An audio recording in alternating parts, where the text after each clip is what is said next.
Congress party మరి ఎన్నికల సమయంలో వారు ఇచ్చినటువంటి 6 గ్యారంటీలు, 12 వాగ్దానాలు, మరి 140 మోసాలు, దీనిని కప్పిపుచ్చుకోవడం గురించి ఏదైతే ఇటీవల డిప్యూటీ సీఎం భట్టి విక్రమార్క గారు ఢిల్లీలో ఉన్నటువంటి ఏఐసిసి కార్యాలయంలో మరి భారతీయ జనతా పార్టీ యొక్క అంతర్గత సంస్థాగత వ్యవహారంలో తలదూర్చి భారతీయ జనతా పార్టీ తెలంగాణ రాష్ట్ర అధ్యక్షుడి గురించి మరి అనుచితమైనటువంటి వ్యాఖ్యలు చేసిన సందర్భాన్ని మరి ఈ సందర్భంగా మేము దానికి నిరసన తెలియజేయడానికి వారి యొక్క దిష్టిబొమ్మను దగ్ధం చేయడం జరిగింది.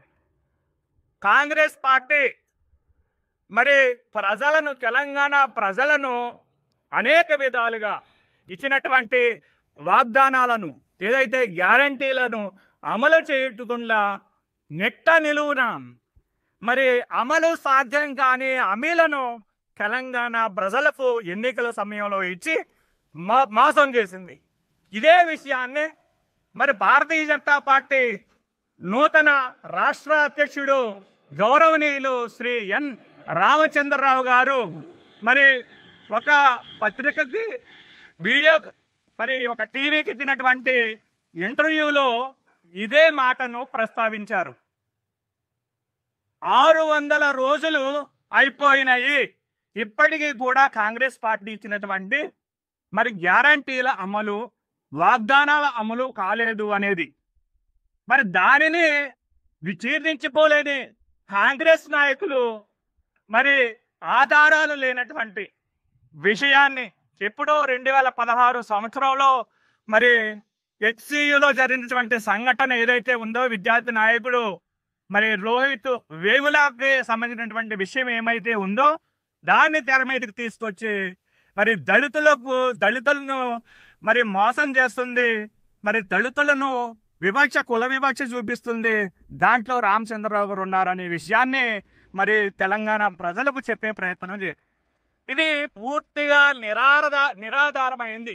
ఎందుకంటే అసలు విషయము మరి ఆ డిప్యూటీ సీఎం స్థానంలో ఉన్నటువంటి భట్టి విక్రమార్క గారికి తెలియదేమో మరి లోహిత్ వేముల తడుసుడు కాదు. మొట్టమొదటిగా ఈ విషయాన్ని గుర్తుంచుకోవాలి. అంతేకాకుండా ఎఫ్ఐఆర్లో మరి ఎన్ రామచంద్రరావు గారి యొక్క పేరు అందులో లేదు. అంతేకాకుండా 2024 మే 4వ తారీఖున హైకోర్టు ఇచ్చినటువంటి తీర్పు ఏదైతే ఉందో మరి అందులో రోహిత్ వేముల దళితుడు కాదని ఉంది. అంతేకాకుండా వారి యొక్క మరణానికి వ్యక్తిగత కారణాలే కానీ కుల వివక్ష కాదు అని స్పష్టంగా తెలియజేస్తుంది. మరి కోర్టులను కాంగ్రెస్ పార్టీ గౌరవించడాన్ని ఈ సందర్భంగా ప్రశ్నిస్తూ ఉన్నాం. మరి రాజ్యాంగబద్ధంగా మరి ప్రతినిధులుగా ఉన్నటువంటి మీరు కాంగ్రెస్ పార్టీ నాయకులు మరి కోర్టుల పట్ల మీకు గౌరవం లేదా అని ప్రశ్నిస్తూ ఉన్నాం.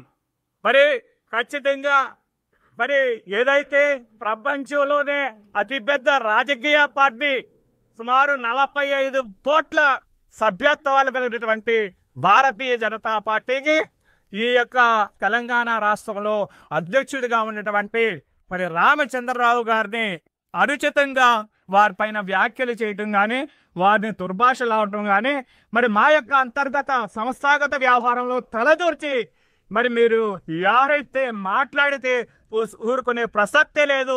మీరుంటున్నటువంటి ప్రగతి నగర ముట్టడికి కూడా భారతీయ జనతా పార్టీ వెనుకాడని సందర్భంగా హెచ్చరిస్తూ మరి ఒళ్ళు దగ్గర పెట్టుకుని కాంగ్రెస్ నాయకులు భారతీయ జనతా పార్టీ నాయకులపై మాట్లాడేటప్పుడు ఒళ్ళు దగ్గర పెట్టుకుని మాట్లాడాలని వారిని హెచ్చరిస్తూ సెలవు తీసుకుంటున్నాను. భారత్ మాతా కీ Bharat down down Congress down down down down down down జై బీజేపీ జై బీజేపీ జై బీజేపీ జై బీజేపీ.